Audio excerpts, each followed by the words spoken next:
नतीजों का दिन में हमारे साथ नए मेहमान जुड़ गए हैं। योगेंद्र गुप्ता जी हैं, आप पार्टी से आपका स्वागत है। अरुण शर्मा जी है कांग्रेस पार्टी से। अरुण जी आपका बहुत बहुत स्वागत है।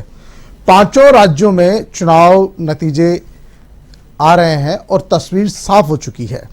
4 राज्यों में भारतीय जनता पार्टी की बहुमत से सरकार बनने जा रही है। वहीं पंजाब में आप पार्टी ने सबका सुपड़ा साफ कर दिया है। योगेंद्र जी बधाई आपको, शुभकामनाएं।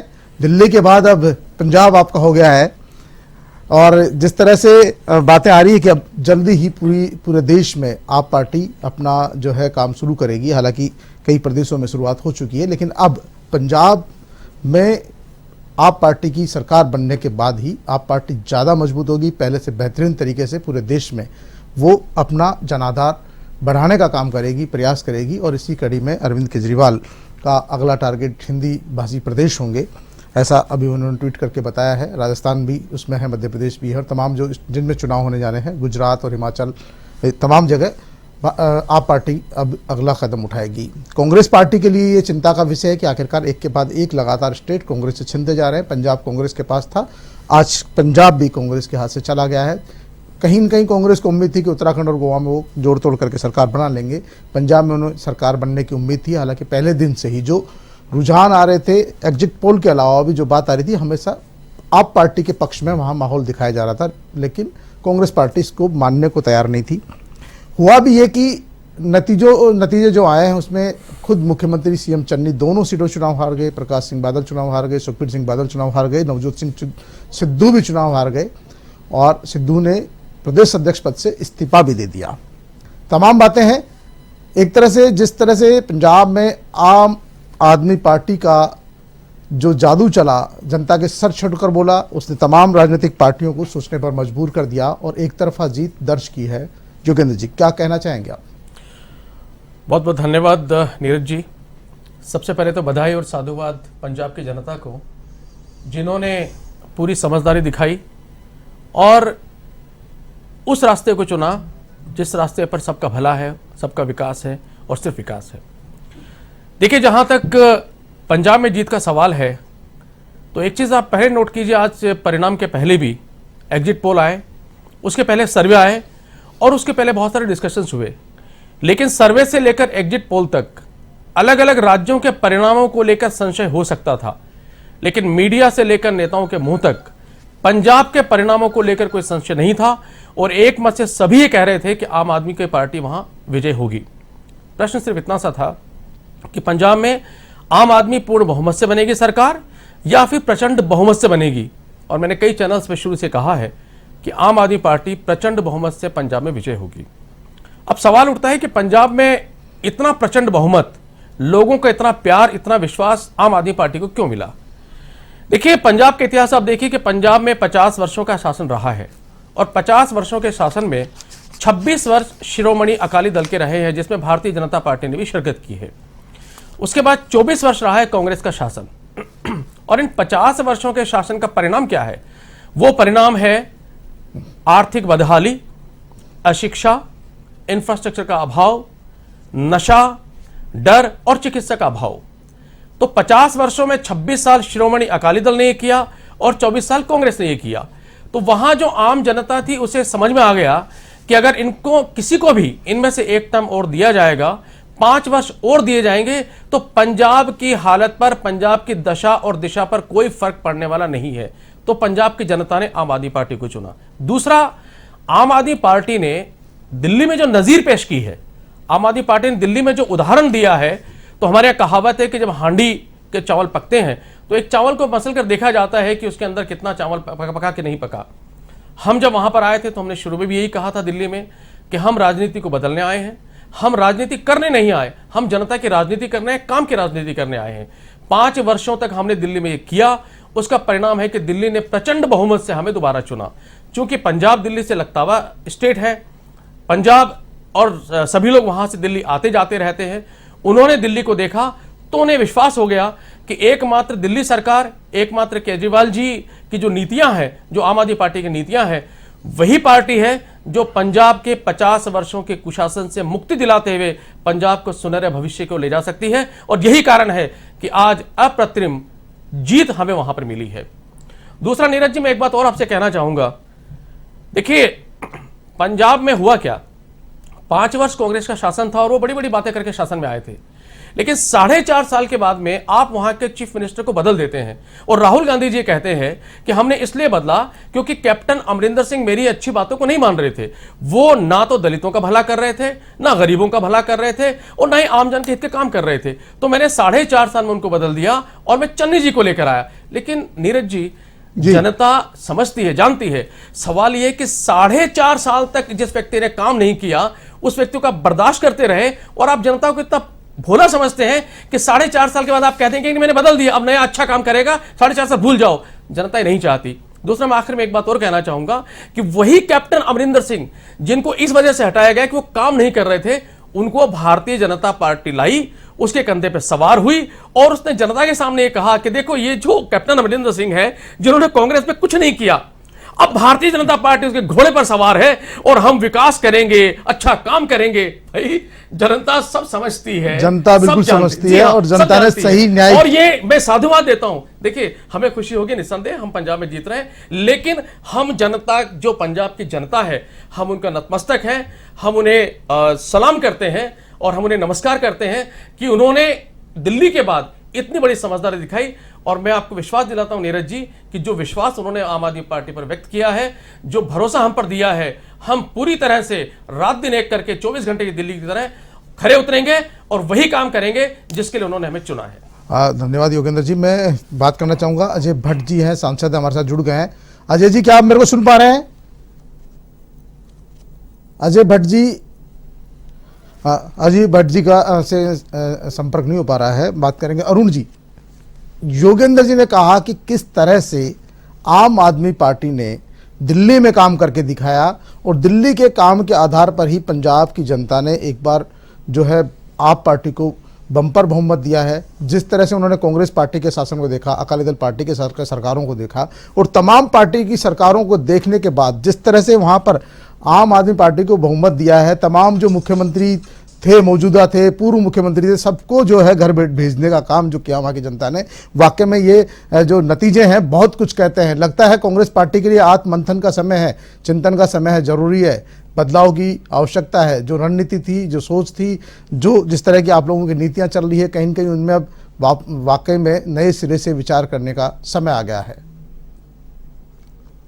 जी नीरज, सबसे पहले तो मैं मेरे दोस्त योगेंद्र जी यहाँ बैठे हैं, उनको बधाई दूंगा। आज उनका बधाई का ही दिन है। सुबह से बधाई रिसीव कर रहे हैं, अभी वो कह रहे थे। बड़ी खुशी की खबर है। लेकिन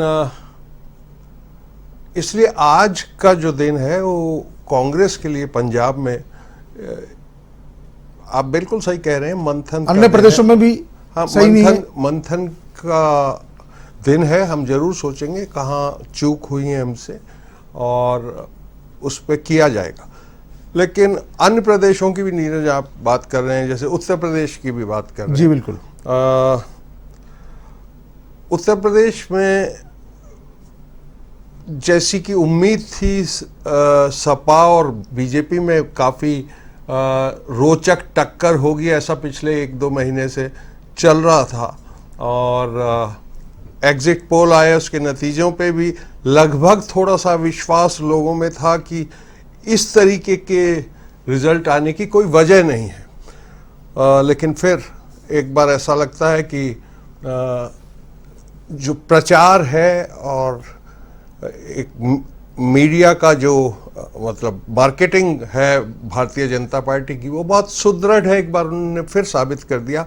ऐसा लगने लगा है आज सुबह से कि मानो किसानों का कोई मुद्दा नहीं था, देश में महंगाई का कोई मुद्दा नहीं है, सब जगह बहुत हर्षोल्लास से लोग काम कर रहे हैं, बेरोजगारी कोई मुद्दा नहीं है, नारी सशक्तिकरण कोई मुद्दा नहीं है। नहीं, तमाम मुद्दे तो आप लोगों ने बनाने की कोशिश की, लेकिन जनता ने माना नहीं, शायद स्वीकार नहीं किया।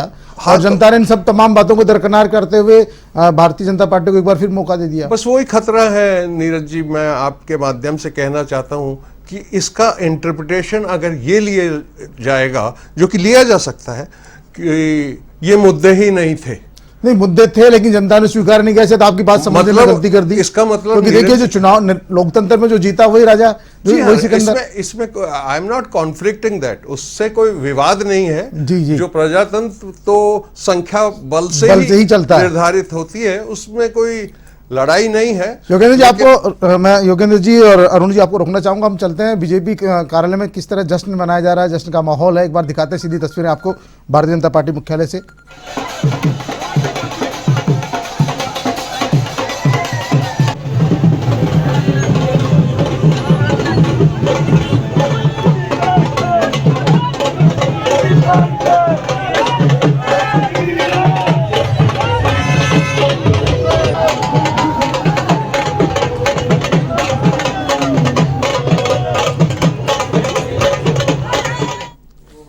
तो आपने देखा अरुण जी और योगेंद्र जी किस तरह से भारतीय जनता पार्टी में, क्योंकि 5 में से 4 राज्यों में जब सरकार बनती है किसी भी पार्टी की तो उसके लिए जश्न का दिन है, इससे बड़ा कोई दिन हो नहीं सकता।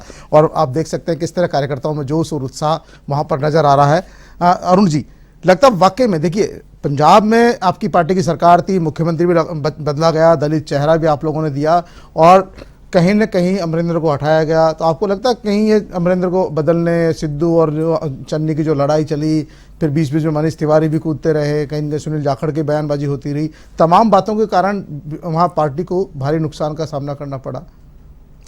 देखिए, नुकसान हुआ है ये अब बिल्कुल सर्वविदित है और ये माना जा सकता है कि कुछ फैसले जो हमने लिए वो ठीक नहीं रहे हैं, लेकिन उसका गहन तौर पे चिंतन और मंथन अब आज से कल से शुरू होगा, जबकि हम एक एक विधानसभा क्षेत्र वाइज ये देखेंगे। ये अभूतपूर्व था, मतलब इस तरीके का चुनाव उत्तराखंड में भी जिनके दम पर चुनाव लड़ रही थी पार्टी, हरीश रावत अपने आप को मुख्यमंत्री मान के चल रहे थे, कल तक कह रहे थे कि 10 तारीख को हम बताएंगे क्या होता है, वो खुद भी चुनाव हार गए। उत्तराखंड में बहुत बुरी हालत हुई है कांग्रेस पार्टी की, वहां तो मान के चल रहे थे कि कांग्रेस पार्टी जीत ही जाएगी किसी न किसी कीमत पर, लेकिन जो खुद मुख्यमंत्री पद के दावेदार थे उनको भी जनता ने घर बैठा दिया। देखिए, मैं सभी जगह ये एक बार से दोबारा सोचने के विषय हैं।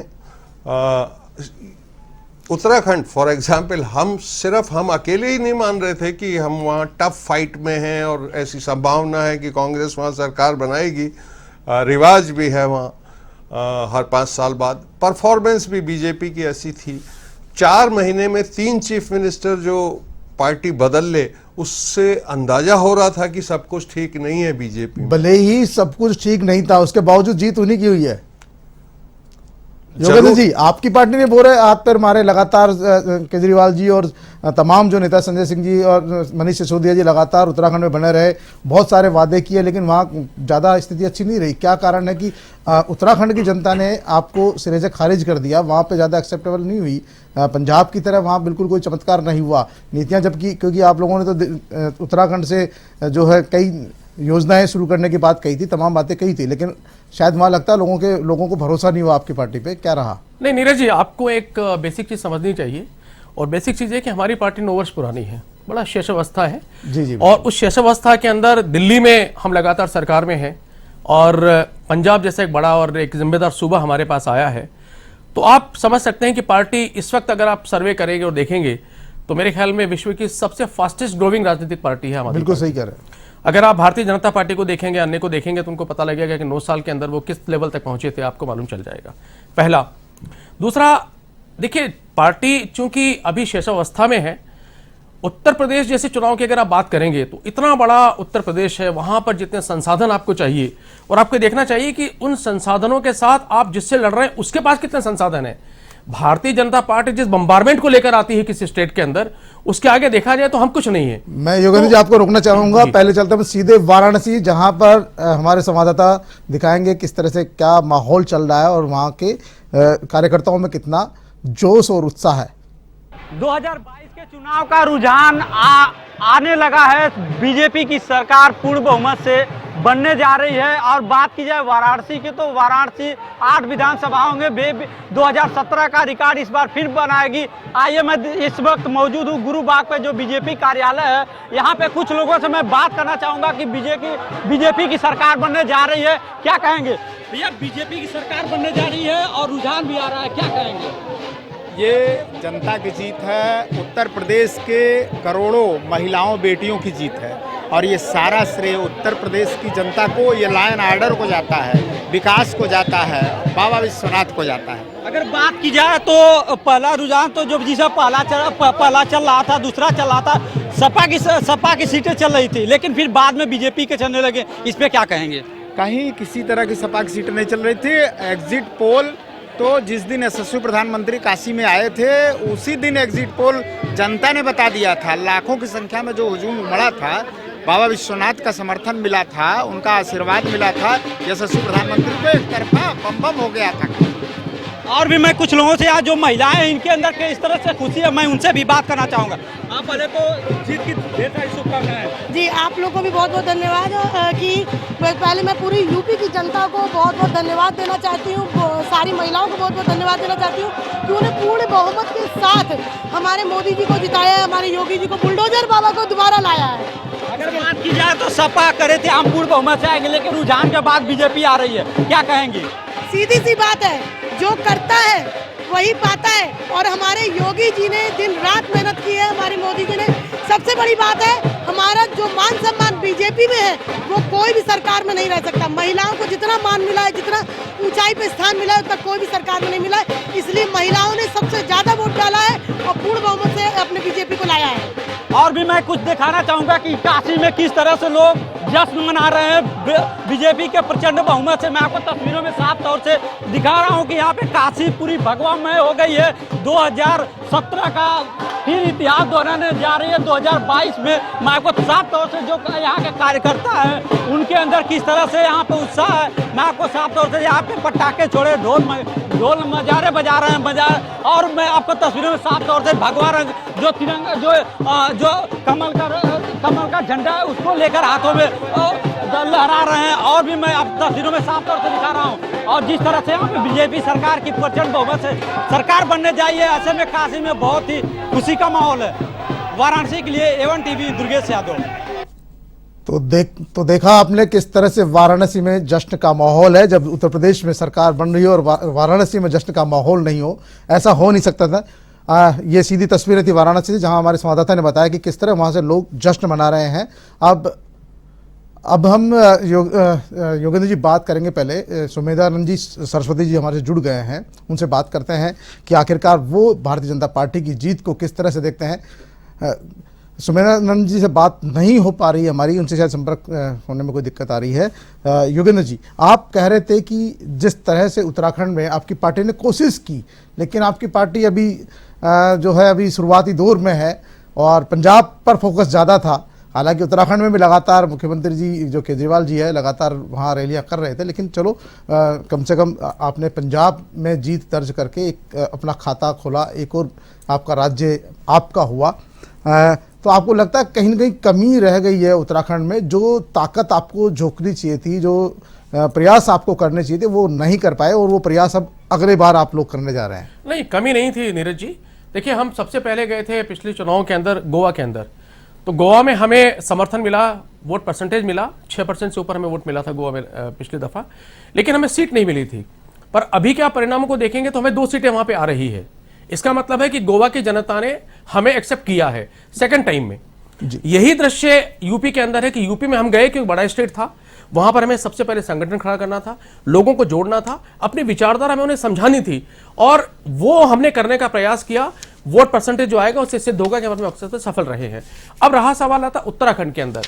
उत्तराखंड की भी वही कहानी है, क्योंकि उत्तराखंड भी हम गए हैं इस दफा और हमने निसंदेह वहां समझाने की कोशिश की, लेकिन वहां का जो वोट परसेंटेज आएगा वो हमारी उपलब्धि होगी। और यकीन मान के चलिएगा कि जो हम पंजाब में काम करेंगे, कई बार क्या होता है कि स्टेट के अंदर जो जनता है वो ये देखती है कि चलिए अगर मेरा कोई दूसरा स्टेट है वहां को देखने के बाद मन बनाए, तो पंजाब में हम वही नजीर पेश करेंगे जो दिल्ली में पेश की है। तो उसके बाद आप देखेंगे कि हम दिल्ली के नजीर को लेकर पंजाब में आए, पंजाब की नजीर को लेकर हम जाएंगे अदर स्टेट के अंदर और वो विश्वास करेंगे। और ये जो कहानी हमने और एक पूर्ण राज्य का शासन करने का अवसर भी मिलेगा। जो है मुख्यमंत्री जी अपनी जो सोच है उसको साकार कर पाएंगे। जो बातें, जो वादे शायद दिल्ली में पूरी नहीं कर पा रहे हो, तो शायद हो सकता है पंजाब में उन सब बातों को पूरा कर पाए आप लोग। बिल्कुल बिल्कुल, आपने सही कहा, क्योंकि दिल्ली में बहुत सारे, आप भी जानते हैं, बहुत सारे बैरियर हैं और आम आदमी पार्टी को किस तरीके से काम करने से, किस किस माध्यम से रोका जाता है, इसके गवाह आप भी है।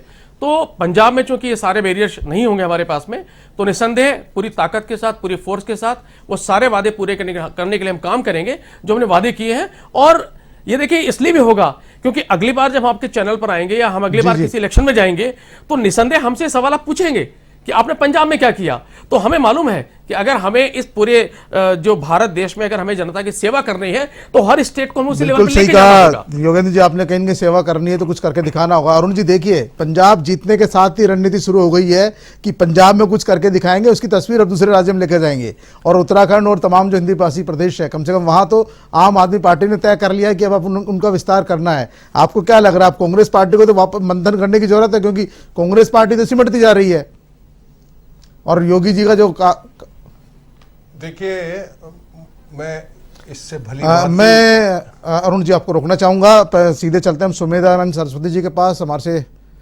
सरस्वती जी, क्या आप मेरी आवाज सुन पा रहे हैं?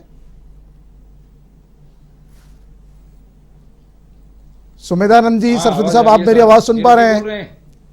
आपको बहुत बहुत बधाई, आपकी पार्टी की 4 राज्यों में सरकार बनने जा रही है, क्या कहना चाहेंगे आप? जा रही है। मेरा जी बोल रहे हैं क्या? जी बिल्कुल, नमस्कार, आपको बहुत बहुत बधाई और शुभकामनाएं। ये जो चारों राज्यों में सरकार बन रही। जी साहब। जी धन्यवाद आपका बहुत बहुत नीरज जी। चारों राज्यों में जो सरकार बन रही है उसके पीछे माननीय प्रधानमंत्री नरेंद्र मोदी जी की नीतियां, आम आदमी के लिए, गरीब के लिए जो उन्होंने कल्याणकारी नीतियां लागू की उसका परिणाम है। और जहां तक उत्तर प्रदेश की बात है, माननीय योगी जी ने जो मेहनत की और सुशासन स्थापित किया उसका परिणाम है ये सारा का सारा। आपको लगता है इसका असर आने वाले जो लोकसभा चुनाव है उनमें भी देखने को मिलेगा?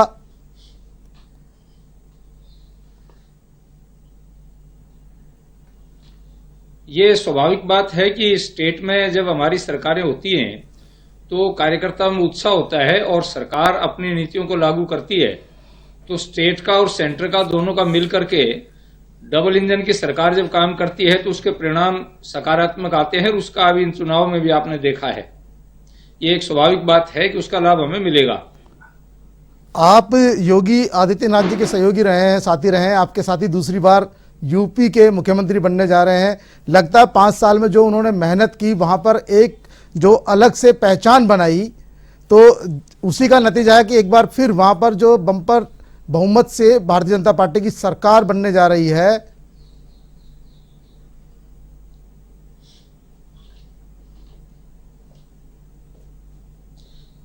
जी 5 साल तक माने योगी जी हमारे साथ सांसद रहे और पहले भी वो उनके गुरुजी, फिर उनके गुरुजी, ये चौथी पीढ़ी के वहां से सांसद रहे हैं।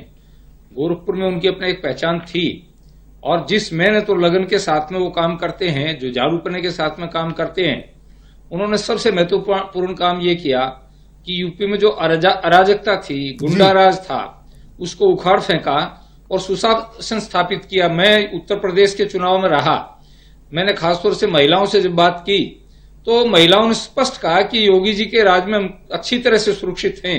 हमारी बहन बेटियां पढ़ाई करने के लिए आराम से जा सकती हैं, गांव में स्कूटी पर जाती हैं, बसों में जाती हैं, पैदल जाती हैं। तो ये जो सुशासन का राज है, इसका परिणाम है कि योगी जी ने जो मेहनत की है, उस मेहनत के फलस्वरूप उत्तर प्रदेश में हमें प्रचंड बहुमत मिला है और भविष्य में भी हमारी सरकार जो काम करेगी उसके साक्षात परिणाम हमें अच्छे मिलेंगे।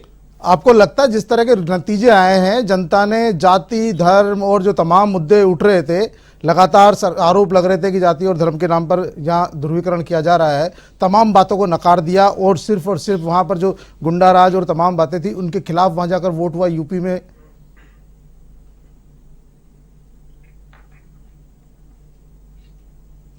देखिए, माननीय प्रधानमंत्री नरेंद्र मोदी जी का एक नारा है, सबका साथ, सबका विकास, सबका विश्वास। जब सबका साथ होगा तो वहां जाति, धर्म, मतपंथ, संप्रदाय से ऊपर उठ जाता है। सबका विकास होगा तो वहां हर तबके का विकास की बात होती है और सबको विश्वास में लेकर के चलने की बात होती है। तो वहां जो ये छोटी बातें रहती हैं, सांप्रदायिकता की बातें, जातिवाद की बातें, ऊंच नीच की बातें, ये सारी की सारी समाप्त हो जाती हैं।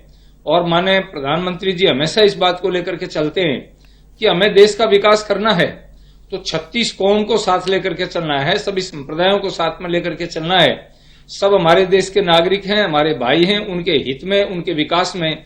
और जो नीतियां बनाई जाती हैं वो कोई जाति धर्म को देकर के नीति नहीं बनाई जाती, नीति तो नागरिक को देकर बनाई जाती है। नीति गरीब को, मजदूर को, किसान को, कर्मचारी को देकर के बनाई जाती है। तो ये सारा का सारा मोदी जी के दिमाग में रहता है और उसका परिणाम ये हमारे सामने आया है। स्वामी जी, वहाँ पर तो मुद्दा यही बनाया गया था, जातिवाद और धर्म को मुद्दा बनाया गया था। मेरा सवाल ये है कि जिस तरह से वहाँ जीत दर्ज हुई है, सीएम का चेहरा योगी थे लेकिन पीएम मोदी भी थे, तो आपको लगता है दोनों की जो आपस का तालमेल था उसी के चलते भारतीय जनता पार्टी इतनी बम्पर सीटें वहाँ जीतने जा रही है?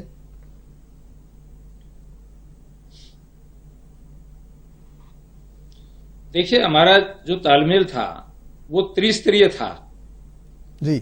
माने मोदी जी का राष्ट्रीय चेहरा, उन्होंने राष्ट्रीय और अंतर्राष्ट्रीय स्तर पर अपनी जो पहचान बनाई है, उन्होंने जो साख बनाई है, देश की साख बनाई है, देशभक्त लोगों ने ये तय कर लिया कि इस प्रकार का नेता जो पूरे विश्व में भारत की छाप बनाता है, उसके नेतृत्व में हमें आगे बढ़ना है। दूसरा, फिर माने योगी जी, जिन्होंने एक दबंग राजनीतिक व्यक्तित्व के रूप में काम किया है, ईमानदारी से काम किया है और गुंडों को, अराजक तत्वों को जिस प्रकार से उन्होंने दंडित किया है, ये उनकी एक पहचान बनी है। आम आदमी आज अपने आप को सुरक्षित महसूस कर रहा है। और तीसरा, पार्टी का संगठन, माननीय अमित शाह जी और जेपी नड्डा के नेतृत्व में हमारी पार्टी के कार्यकर्ताओं ने जो अथक प्रयास किया है, बहुत मेहनत की है, रात दिन मेहनत की है, ये तीनों का एक संगम बना है। उसके परिणाम स्वरूप आज हमें उत्तर प्रदेश में प्रचंड जीत मिली है और अन्य तीनों प्रांतों में भी यही कारण रहे हैं। सरस्वती जी, उत्तराखंड की बात की जाए तो देवभूमि में कुछ पार्टी लगातार दावा कर रही थी कि सरकार बना लेगी और वहां भी भारतीय जनता पार्टी की सरकार बनने जा रही है, तो क्या लगता है वहां भी जो है सीएम धामी का चेहरा आगे किया गया था, लेकिन कहीं न कहीं पीएम मोदी और पूरी पार्टी ने कोई कसर नहीं छोड़ी और जिस तरह से लास्ट तक, अंतिम क्षणों तक जो है लगातार एक के बाद एक रैलियां की, चुनावी रैलियां की, सभाएं की, अमित शाह मोदी ने खुद ने रोड शो किए, तो तमाम बातों को फायदा वहां भी मिला।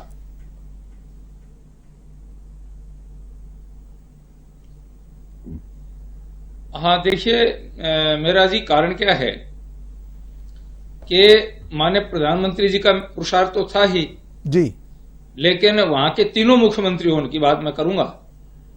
हमारे तीनों मुख्यमंत्रियों ने जो मेहनत और ईमानदारी के साथ में काम किया था जी, उसका परिणाम निकला। चाहे वो बाढ़ का समय था, त्रासदी का समय था, चाहे वो कोरोना काल था, कोई भी संकट जब देश के ऊपर आया और उस प्रदेश में आया तो हमारी पार्टी के मुख्यमंत्री, हमारी पार्टी के मंत्री, हमारी पार्टी के कार्यकर्ता वहां पर खड़े रहे और माननीय प्रधानमंत्री जी का मार्गदर्शन उनको मिलता रहा। इसके साथ में दूसरी तरफ कांग्रेस थी। कांग्रेस ने तो हरीश रावत को नकार दिया था और हरीश रावत ने शिकायत भरे लहजे में कहा था कि मैं जाके घर बैठ जाता हूं, और उनकी भावना बिल्कुल सफल हो गई है। वो अब घर बैठेंगे और क्या करेंगे, क्योंकि जनता ने उनको नकार दिया है बुरी तरह से। और कांग्रेस जिस अहंकार के साथ में वहां पर बात कर रही थी, दोनों प्रदेश के अंदर जो बात कर रही थी, वो आपको सामने देखने को मिला है। माननीय प्रधानमंत्री जी के नेतृत्व में हमने एक अच्छा वहां पर प्रदर्शन किया है और अच्छी सरकार। बहुत बहुत धन्यवाद आपका सुमेधानंद सरस्वती साहब, आप हमारे साथ जुड़े। आपने अपने थोड़ी देर पहले योगेंद्र जी मैंने कहा था कि आम आदमी पार्टी का सपना यही है कि वो पूरे देश में अपनी पार्टी खड़ी करेगी, और अरविंद केजरीवाल ने जैसे कि अभी प्रेस कॉन्फ्रेंस में कहा, अपने इरादे स्पष्ट कर दिए, देश की जनता को आह्वान किया कि वो आम आदमी पार्टी से जुड़ जाए। आम आदमी पार्टी कोई पार्टी नहीं है, इनकलाब है। योगेंद्र जी क्या कहेंगे, सुना आपने सीएम साहब को? बिल्कुल सुना, और हम शुरू से ये कह रहे हैं क्योंकि आम आदमी पार्टी आम आदमी के सपनों की पार्टी है। 75 सालों के अंदर जिस तरीके से देश के आम जन को छला गया, जिस तरीके से आम जन को भरमाया गया, जिस तरीके से आम जन को जुमलों में उलझाया गया, उसका नतीजा है आम आदमी पार्टी। देखिए नीरज जी, आप बहुत छोटी सी बात समझिए जी, 70-75 साल कम नहीं होते किसी देश के लिए। अगर हमारे समकक्ष जो बाकी राष्ट्र आजाद हुए हैं, अगर आप उनको देखेंगे और हमें देखेंगे तो पता लगेगा वो कहां खड़े हैं, हम कहां खड़े हैं। बड़ी खबर आ रही है, पंजाब से सीएम चन्नी दोनों सीटों से चुनाव हार चुके हैं। अब तक पीछे चल रहे थे, अब चुनाव हार चुके हैं। लेकिन नीरज जी देखिए, इस हार का भी एक और कारण है जी। कि कांग्रेस पार्टी अपनी विश्वसनीयता पूरी तरह खत्म कर चुकी है। अब वो खत्म कैसे करती है? पंजाब को आप ले लीजिए, पंजाब में उन्होंने कहा कि हम करप्शन को दूर करेंगे, लेकिन वो चाहे किसी भी कारण से छापा पड़ा हो, छापा पड़ा, उनके भतीजे के यहां से 10 करोड़ बरामद हुए, 50 करोड़ से ज्यादा की एंट्री मिली, और उसके बाद उन्होंने एडमिट किया कि हां मैंने ये पैसा रेता से और किससे कमाया, ट्रांसफर से।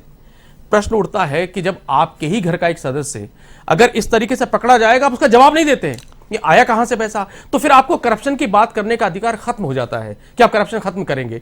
दूसरा एक और बात कहना चाहूंगा कि इनके जो आला नेता हैं कांग्रेस पार्टी के, वो जो भी मुद्दे उठाते हैं, चाहे वो महिलाओं की सुरक्षा को लेकर मुद्दा उठाएं, चाहे वो क्राइम को लेकर मुद्दा उठाएं, चाहे वो भ्रष्टाचार को मुद्दा लेकर उठाएं, उन्हें यह नहीं भूलना चाहिए कि वो फ्रेशर नहीं है। उनके पास ऑलरेडी हिंदुस्तान में बहुत सारे स्टेट हैं, और जनता उनसे यह पूछती है कि जब आप ये कहते हैं कि हम महिलाओं की सुरक्षा। अरुण जी, जिस तरह से पंजाब के नतीजे आए हैं और पंजाब के नतीजों में आप पार्टी को पूर्ण बहुमत मिला है, एक तरह से सुपड़ा साफ कर दिया दूसरी पार्टियों का उन्होंने, और उसके बाद उनका जो कॉन्फिडेंस है, आपने देखा होगा किस तरह से उनका आत्मविश्वास दिख रहा है, और वो सीधी तौर पर अब देश की राजनीति बदलने की बात करने लगे हैं। उन्होंने सीधा आह्वान किया मजदूरों, किसानों, महिलाओं को कि वो अब आम आदमी पार्टी से जुट जाएं। आपको लगता है पंजाब चुनाव के बाद अब जो है आम आदमी पार्टी बड़ी चुनौती होगी कांग्रेस पार्टी के लिए भी और दूसरी पार्टियों के लिए भी? देखिए, आज आपका दिन है, इसमें कोई शक नहीं है, बहुत महत्वपूर्ण दिन है इस पार्टी के लिए। कुछ साल पहले जब इसका जन्म हुआ था एक आंदोलन के थ्रू, अन्ना हजारे के समय में, तो आपको याद होगा कि एक तो ये हल्ला था कि कांग्रेस काफ़ी भ्रष्टाचार है, और जो मेन डिमांड थी अन्ना हजारे साहब की, वो लोकपाल की नियुक्ति थी। उसके बाद की कहानी आपको मालूम है कि कुछ लोग मुख्यमंत्री बन गए, कुछ लोग लेफ्टिनेंट गवर्नर बन गए, अन्ना हजारे घर चले गए। मैं अरुण जी आप एक बार आपको रोकना चाहूंगा। कन्नौज से भाजपा सांसद सुब्रत पाठक जी हमारे साथ जुड़ गए हैं। कन्नौज से सुब्रत पाठक जी का बयान बताते हैं, किस तरह से प्रतिक्रिया दे रहे हैं, वो क्या कह रहे हैं पार्टी की जीत पर। देखो, निश्चित रूप से जैसा कि हम लोगों को अंदाज था, उसी हिसाब से रुझान भी आए हैं, और हम लोग बड़े बहुमत के साथ, प्रचंड बहुमत के साथ सरकार बनाने जा रहे हैं। किस तरह का कार्यकर्ताओं में जोश है और आप लोग में उत्साह दिख रहा है? निश्चित रूप से भारतीय जनता पार्टी कार्यकर्ताओं की पार्टी है, ये कार्यकर्ताओं की अपार मेहनत और महान जनता के आशीर्वाद से संभव हुआ। देखा आपने, सुब्रत पाठक जी बिल्कुल खुशी जाहिर कर रहे हैं, भारतीय जनता पार्टी के सांसद हैं, और उन्होंने कहा कि 4 राज्यों में भारतीय जनता पार्टी की सरकारें बनने जा रही है। खुशी की बात है, और प्रत्येक कार्यकर्ता के लिए आज जश्न का दिन है। अरुण जी जी, तो वो लोकपाल, भारत के लोकपाल का हम आज भी इंतजार कर रहे हैं, और वो एक बार काफ़ी निराशा हुई, क्योंकि पूरे देश को आप पार्टी से बहुत उम्मीदें थी जब इसका उदय हुआ। ये कहने में मुझे कोई शक नहीं है, उस आंदोलन के दौरान आम जनता को काफ़ी उम्मीद थी इन लोगों से, लेकिन उसके बाद क्या कुछ पीरियड था, आपने देखा जो इनके खास साथी थे वो एक एक करके छिटक छिटक के जाते रहे। दर्जनों नाम हैं जो उस आंदोलन में साथ थे केजरीवाल साहब के, लेकिन एक एक करके लॉन्ग लिस्ट है, आप जानते हो बहुत सारों को। आशुतोष थे पत्रकार, वकील प्रशांत भूषण थे, योगेंद्र यादव थे, काफ़ी लोग थे जो एक साथ थे, बाद में छिटक गए ये कहते हुए कि केजरीवाल जी हमारी लिस्ट एक मिनट मैं बात खत्म कर लूं। आपने एक बात कही है, मुझे काउंटर करना पड़ेगा। आप बाद में करना, आपका नंबर आएगा। एक बार योगेंद्र जी को अपनी बात, क्योंकि उन्होंने कहा है कि लिस्ट, तो मैं इनसे कहना चाहूंगा कि आप बेहतर होगा कि कांग्रेस की छोड़कर जाने वाले और कांग्रेस पे एलिगेशन लगाने वाली लिस्ट को अगर एक बार पढ़ लेंगे आप, तो बाद में आप लिस्ट की बात नहीं करेंगे, क्योंकि वो लिस्ट इतनी लंबी हो चुकी है कि मुझे लगता नहीं कि आप पढ़ पाएंगे जी। इसलिए आप कांग्रेस की जो कमियां हैं, जो कांग्रेस ने जो अपने कर्म किए हैं, जिनकी वजह से वो हारी है, बेहतर है आप उन पर प्रकाश डालें। जी अरुण जी, आप जब कहें तो मैं शुरू कर दूं। आप कहें बिल्कुल तो अरुण जी, बोलना शुरू कर दूं। हाँ बिल्कुल अरुण जी, आपका जोश आप अपनी बात समझ सकता हूं मैं, इससे मेरा कोई गुरेज नहीं है, मैं बहुत खुश हूं आपके लिए, लेकिन सभ्य डिबेट का यही अर्थ है कि जिसको जो टाइम अलॉट किया जाए उसमें बोला जाए। आपका जरूर आएगा, आप 5 मिनट एक्स्ट्रा ले लेना। जी जी बिल्कुल। तो मैं ये कह रहा था कि उसके बाद थोड़ी एक निराशा का पीरियड बीता, जब लोग जाने लगे और दोबारा इनने किया। मुझे ये कहने में कोई गुरेज नहीं है नीरज जी, योगेंद्र जी, अगर मेरे को चुनने के लिए कहा जाए तो भारतीय जनता पार्टी के मुकाबले आप लाख गुना अच्छी मानता हूं मैं उसे। ये अभी योगेंद्र जी जिक्र कर रहे थे कि चन्नी साहब के छापा पड़ा और बड़ी मतलब भ्रष्ट थे, ये सब बातें मैंने सुनी इनके मुंह से। आज का दिन इनका दिन है, कांग्रेस के विरोध का दिन है इनके लिए। लेकिन मैं ये कहना चाह रहा हूँ, छापे तो इनके भी भारतीय जनता पार्टी की सरकार ने, मुख्यमंत्री तक को नहीं छोड़ा, उनके अफसरों को नहीं छोड़ा। और अभी आपको मैं फिर मुबारकबाद देते हुए पंजाब के राज्य की ये कह रहा हूँ, आप कह रहे थे अब पहली बार हमको फ्री हैंड मिलेगा, आप भूल जाइए। हमारे भारतीय जनता पार्टी का जो काम करने का स्टाइल है उसमें फ्री हैंड विपक्ष के दलों की पार्टियों को कहीं नहीं है। सब आपको दुखी पाए जाएंगे, उनके जीएसटी के रिएम्बर्समेंट हो चाहे और चीज़ों में पक्षपात हो, सब हर्डल आपको भी फेस करनी पड़ेगी। लेकिन ठीक है, पूरी शुभकामनाएं आप कर पाएं इसको। जरूर आज के दिन हमारा दिन है। मैं पहले भी जिक्र कर चुका हूं, पंजाब में जो हमारी हार हुई है और काफ़ी बुरी हार है, उसमें पूरा मंथन चिंतन करने का दिन है आज। जो गलतियां हुई हैं उनको दोबारा ना करें। लेकिन मैं अंत में ये कहना चाहूँगा नीरज जी, ये एक 125 साल पुरानी पार्टी है। आधे टाइम हम पे ये इल्ज़ाम है कि हमने आधी सदी तक इस देश में शासन किया है। अब ये कोई अपराध नहीं हो सकता। जब आप ये कहते हैं तो आप अपने अपने हमारे मेरे आपके पूर्वजों के बारे में भी कुछ एडवर्स कमेंट कर रहे हैं। हम चुनावों के बल पे 50-55 साल जो शासन किया, हमने चुनावों के बल पे किया और हमने काम किया, उसका हल्ला नहीं मचाया। हम 1.5 लाख भारतीयों को इराक युद्ध के दौरान 500 फ्लाइटों से लाए। हमारे एक भी मंत्री ने क्राफ्ट में जाके ताली नहीं बजवाई, प्रधानमंत्री मनमोहन सिंह जी की जय नहीं बुलवाई। हम मान के चलते हैं सरकार का काम करना है, जनता की संकट में काम करना है, उसकी गरीबी में काम करना है। हमने दिखावा नहीं किया। पिछले 7-8 साल से एक ये इवेंट मैनेजमेंट जैसा जो कार्यक्रम चल रहा है, वैक्सीनेशन फॉर एग्जाम्पल, न केवल सेकेंड वेव में वैक्सीनेशन लेने में इनने देरी की, ऑर्डर नहीं किया। दिल्ली समेत सारे राज्यों की जो हालत थी, अगर सुप्रीम कोर्ट इंटरवीन नहीं करे तो बहुत से मामले सॉल्व नहीं हो। पहले आपको याद होगा नीरज, मैं दिलाना चाहता हूँ याद, 3 रेटें फ्लोट कर रही थी। केंद्र सरकार की वैक्सीन की रेट ये होगी, जवानों का खर्चा राज्य सरकार देगी, उनकी दूसरी रेट होगी, और प्राइवेट हॉस्पिटल की तीसरी रेट होगी। मैं शुक्र अदा करता हूं सुप्रीम कोर्ट का, जिनने इंटरवीन किया और लेट ही सही वैक्सीनेशन सबको मिली। लेकिन फ्री वैक्सीनेशन ऐसे रोज विज्ञापन की तरह ये यूज करते हैं, मोदी जी ने फ्री वैक्सीनेशन किया। मैं 65 साल का हूं, मुझे याद नहीं है इस देश में वैक्सीनेशन कब फ्री नहीं थी। शुरू से वैक्सीनेशन सरकार की जिम्मेदारी मानी जाती है। आप इसका 70 mm पे पोस्टर लगा रहे हो, सर्टिफिकेट पे फोटो छाप रहे हो, ये सब इवेंट मैनेजमेंट है। देर सवेर जनता समझेगी। हमारे पास बहुत संयम है। 125 साल हमें लगे स्वतंत्रता संग्राम में, हम अंग्रेजों से नहीं हारे। ये विपरीत समय चल रहा है, हम संघर्ष करेंगे, गलतियां सुधारेंगे, और जो हमारे मेजर कमिटमेंट हैं उससे हम हिलने वाले नहीं हैं। अरुण जी, आपको लगता है यूपी में जिस तरह प्रियंका गांधी ने मेहनत की, लगातार एक के बाद एक लगातार उन्होंने रोड शो किए, सभाएं की, और ऐसा लग रहा था कि वो बहुत कुछ परिवर्तन करने के मूड में है, लेकिन वहाँ पर भी आशातीत नतीजे नहीं आए, बिल्कुल 1-2 सीट पर ही कहीं आगे चल रहे हैं। तो ऐसा लगता है वहाँ भी उनको बिल्कुल स्वीकार नहीं किया गया, लोगों ने बिल्कुल स्वीकार्यता नहीं बनी उनकी भी। नीरज जी, मुझे बड़ा फक्र है इस बात का कि इस चुनाव में उत्तर प्रदेश में प्रियंका गांधी जी ने जो संघर्ष किया, जो लड़ाई लड़ी, वो मैं एग्जाम्पलरी इसलिए मान रहा हूं कि हमारी अकेली राजनीतिक पार्टी थी जिसने सचमुच के जनता के मुद्दों पे चुनाव लड़ा।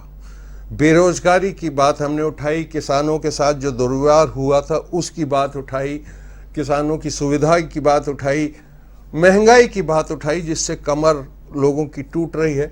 ये सब हमने मुद्दों आधारित सारे मुद्दे उठाए। उसके बावजूद हमने कोशिश की कि चुनाव मुद्दों के सहारे ही लड़ा जाए, कब्रिस्तान शमशान नहीं चले, इसमें धर्म की राजनीति नहीं चले, ये सब हम अवॉइड करना चाहते थे ये रूट।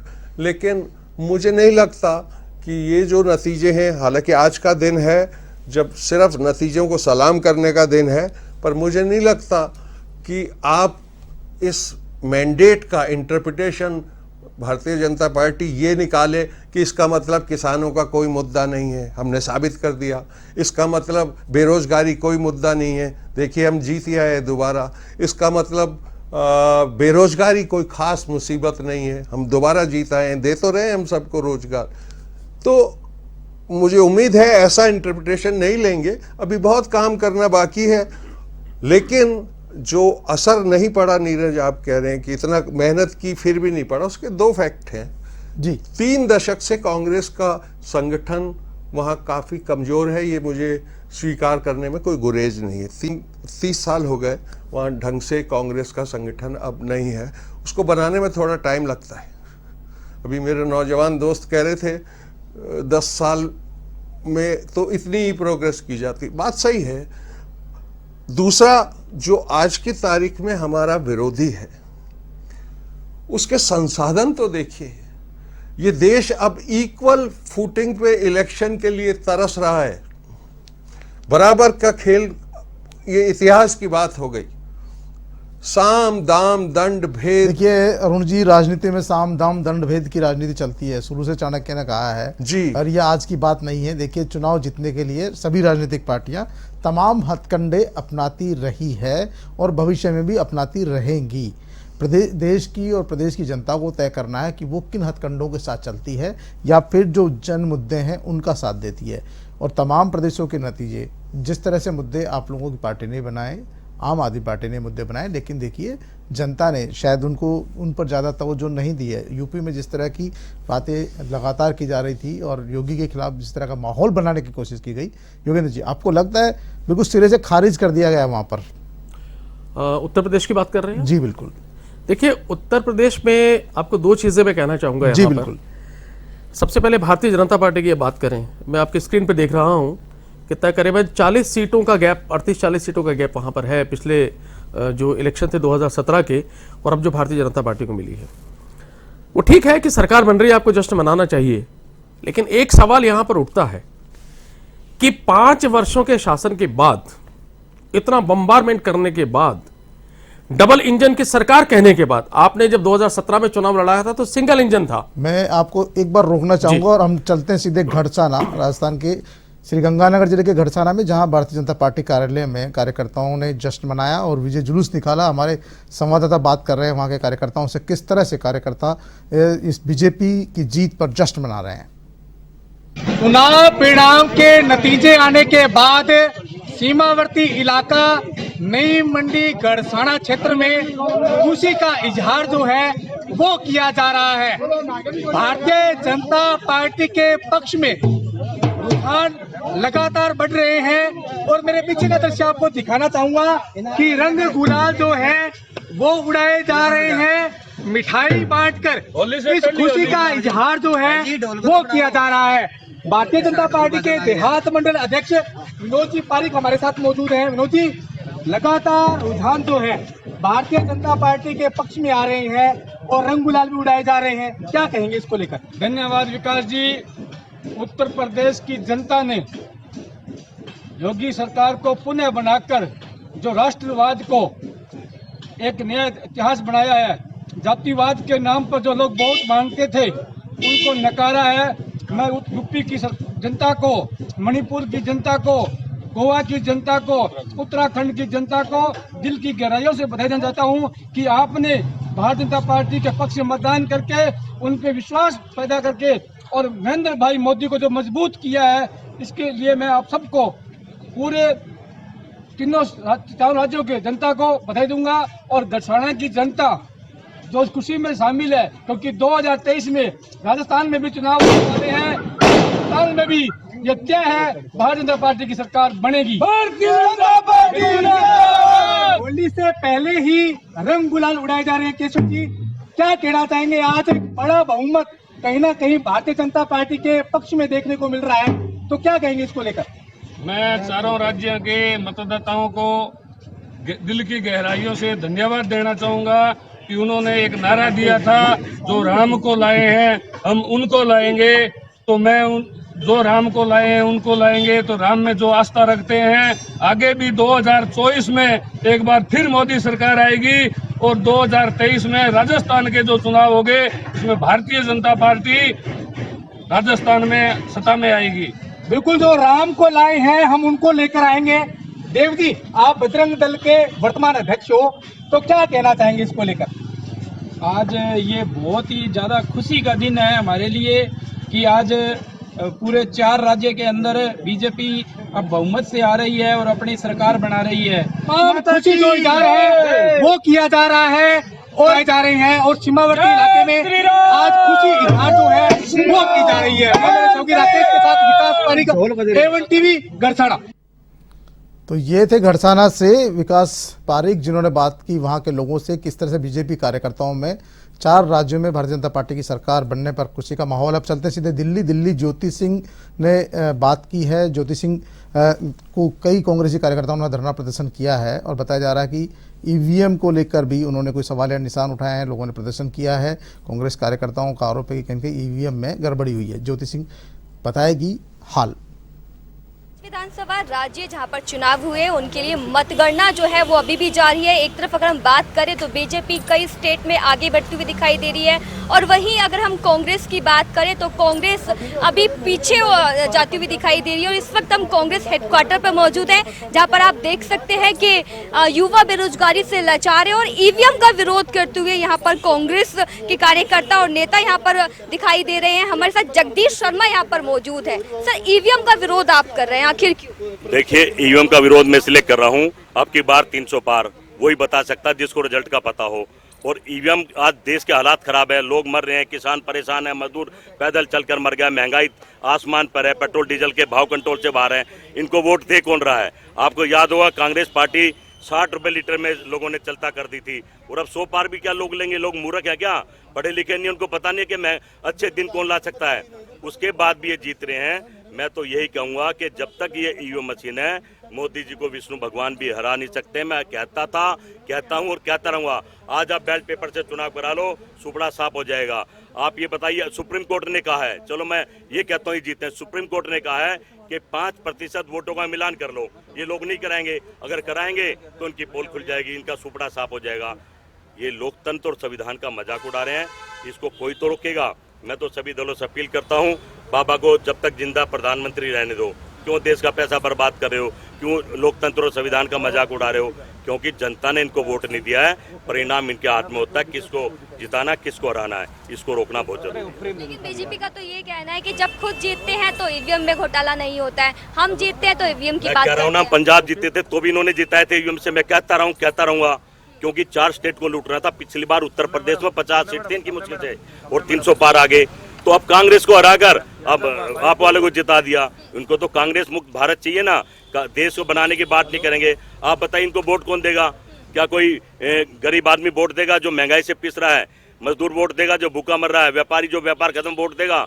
इनको तो अडानी और रिलायंस की वोट 2 वोटों से ये बहुमत से पार हो जाते हैं। ये देश को समझना पड़ेगा। यानी कि आप ये कहना चाहते हैं कि जितने भी राज्यों में बीजेपी अपनी सरकार बनाती हुई दिखाई दे रही है वो सिर्फ ईवीएम की वजह से? हाँ, 300 पार तो भी कह सकते हैं, हम तो 200 पार भी नहीं कह रहे थे, क्योंकि जनता के बीच में थे। इनको तो रिजल्ट पता था। सारी भाजपा एग्जिट पोल जो है सरकार का प्रायोजित कार्यक्रम, उनको पता था रिजल्ट क्या है।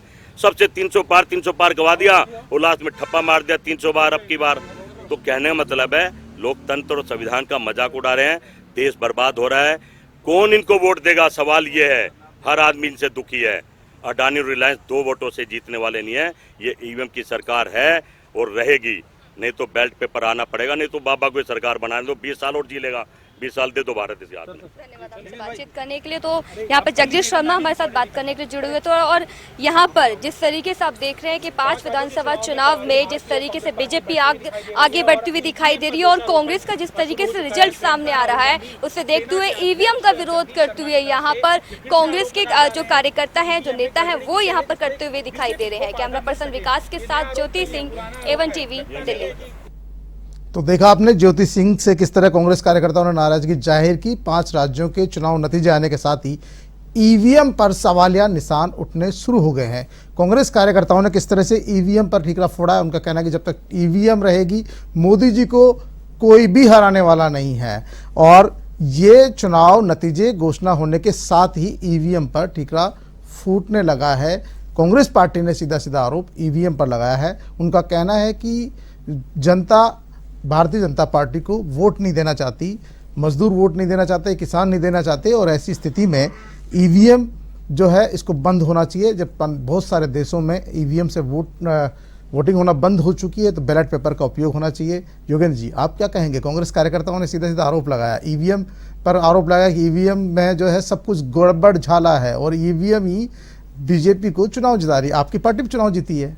नहीं, ये एक बहुत अलग मुद्दा है। देखिए नीरज जी, जी और ये मुद्दा आज के दिन का तो मुझे नहीं है, लेकिन उन्होंने सवाल उठाया आपके सामने। लेकिन अगर देखिए इस पे होना क्या चाहिए, अगर सारी पार्टियां एक साथ बैठती हैं और इस पर कोई सहमति बनती है कि किस तरीके से चुनाव होने चाहिए तो एक डिस्कशन का विषय है। लेकिन यहाँ मैं एक आंकड़ा जरूर आपसे शेयर करना चाहूँगा कि पूरे अगर विश्व में बात करेंगे तो तकरीबन 195 कंट्री, 195 देश हैं और उन देशों के अंदर 20 देश है जहाँ पर अभी ईवीएम का इस्तेमाल होता है और 175 देश है जहाँ पर बैलेट पेपर से चुनाव करवाए जाते हैं। और सबसे खास बात यह है कि जो हम जिन विकसित राष्ट्रों को अनुसरण करते हैं उनकी तरफ देखते हैं और हमें लगता है कि हमारा जीवन स्तर से लेकर हमारा व्यवसाय और हमारा सब चीज़ें उनके अनुरूप होनी चाहिए। अगर उन विकसित राष्ट्रों की तरफ आप देखेंगे, अमेरिका की तरफ आप देखिए, फ्रांस की तरफ आप देखिए, इटली की तरफ आप देखिए, जर्मनी की तरफ आप देखिए, जापान की तरफ आप देखिए, तो आपको आश्चर्य होगा कि वहाँ उन कंट्रीज़ में जितने भी चुनाव होते हैं वो बैलेट पेपर के थ्रू होते हैं, ईवीएम के थ्रू नहीं होते हैं। लेकिन यहाँ एक मुद्दा जरूर उठ जाता है कि भाई जब कोई पार्टी हारती है कहीं पर तो कहती है कि ईवीएम को दोष देती है, जीत जाती है तो फिर वो उससे जीत जाती है। तो ये मेरे ख्याल में आज का विषय नहीं है। लेकिन हाँ, अगर ऐसा कुछ है तो सभी पार्टियों को बैठना चाहिए और उस पर विचार करना चाहिए। अरुण जी क्या कहेंगे? आपकी पार्टी ने सीधे सीधे ईवीएम पर ही सवाल निशान लगा दिए। ईवीएम पर कह रहे हैं ईवीएम के कारण सारा सब कुछ गड़बड़ हो रहा है। जो भारतीय जनता पार्टी चुनाव जीत रही है वो ईवीएम के कारण जीत रही है। ईवीएम को ही उन्होंने मुख्य आधार माना है। अरुण जी देखिए, आज की तारीख में इस सवाल को उठाना भी अजीब इस सेंस में है कि ये बीजेपी की चेकलिस्ट में भी शामिल है कि ये अब हारेंगे तो ईवीएम पे ठीकरा फोड़ेंगे, ये पहले से घोषित। लेकिन ईवीएम का ऑपरेशन संदेह से परे नहीं है। कई बार जो रिजल्ट्स आते हैं वो देखने से बिल्कुल अविश्वसनीय लगते हैं। ये केवल हम ही नहीं कह रहे, पूरा पत्रकार जगत, टीवी डिबेट्स पिछले 2 महीने से हम सुन रहे हैं कि बिल्कुल कांटे की टक्कर है उत्तर प्रदेश में। आपको अरुण जी, मैं आपको रोकना चाहूंगा। बड़ी खबर आ रही है उत्तराखंड से, जहां मुख्यमंत्री पुष्कर सिंह धामी की करारी हार हुई है। पुष्कर सिंह धामी अपना चुनाव हार गए हैं। जिन पुष्कर सिंह धामी के चेहरे पर भारतीय जनता पार्टी ने उत्तराखंड में चुनाव लड़ा था, पुष्कर सिंह चुनाव हार गए हैं। बड़ी खबर है ये। उत्तराखंड में भारतीय जनता पार्टी जरूर जीती है लेकिन मुख्यमंत्री पुष्कर सिंह धामी चुनाव हारे। कांग्रेस के भुवन चंद कापड़ी से चुनाव हारे हैं।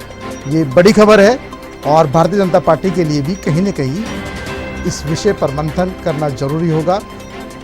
और इसी विषय पर ज़्यादा बातचीत करने के लिए हमारे संवाददाता जुड़ गए हैं, यशराज। बात करेंगे यशराज से। यशराज, सुन रहे हैं आप, किस तरह से देखते हैं? भारतीय जनता पार्टी जीत रही है और पुष्कर सिंह धामी चुनाव हारे हैं। ये अपने आप में एक बड़ी खबर है क्योंकि जब पूरी भारतीय जनता पार्टी ने चुनाव ही पुष्कर सिंह धामी के चेहरे पर लड़ा हो और ऐसी स्थिति में यदि पुष्कर सिंह धामी की हार हो जाए तो इससे बड़ी बात नहीं हो सकती। यशराज। बिल्कुल नीरज, उत्तराखंड में इस बार चुनाव जो हुआ, पूर्व मुख्यमंत्री और अभी के वर्तमान मुख्यमंत्री दोनों चुनाव हार चुके हैं। हरीश रावत लालकुआं से भी चुनाव हार चुके हैं और अभी तक की सबसे बड़ी खबर कि उत्तराखंड के मुख्यमंत्री पुष्कर सिंह धामी खटीमा से चुनाव हार गए। यह पार्टी के लिए तो बिल्कुल खराब, बहुत बुरी खबर है। इसलिए अब यह पता नहीं लग सकता है कि आखिर कारण क्या हो रहा है, क्योंकि पार्टी पुष्कर सिंह धामी का कहना था कि वो अपने क्षेत्र में समय नहीं दे पा रहे हैं, इस कारण से कुछ ऐसी बातें हो रही है। जी नीरज। यशराज, लेकिन जिसके चेहरे पर पूरी पार्टी चुनाव लड़े, जो मुख्यमंत्री हो और वही चुनाव हार जाए, तो कहीं न कहीं फिर सवाल तो उठना लाजमी है कि आखिरकार क्या ऐसे कारण रहे होंगे कि पुष्कर सिंह धामी चुनाव हार गए और पूरी पार्टी वहां पर जीत रही है, सरकार बनाने जा रही है। बिल्कुल, पुष्कर सिंह धामी के ही चेहरे के लिए चुनाव लड़ा गया था और मुख्यमंत्री पद के दावेदार भी यही माने जा रहे थे। एक युवा नेतृत्व के ही चेहरे पर चुनाव लड़ी गई थी, लेकिन पुष्कर सिंह धामी का हारना जरूर कहीं ना कहीं एक बहुत बड़ा सदमा भाजपा को लग गया है। मैं आपको बताना चाह रहा हूं कि जी डबल इंजन की सरकार में जो त्रिवेंद्र सिंह रावत इससे पहले मुख्यमंत्री बने थे, तीरथ सिंह रावत जो मुख्यमंत्री थे, इन दोनों का भी उसमें कहीं ना कहीं कुछ ऐसा सामंजस्य है जिसके कारण इनको मुख्यमंत्री पद के ज्यादा समय नहीं मिल पाया और लोग इन्हें ही सारी गलतियों का इन्हें दमा सौंप दिए।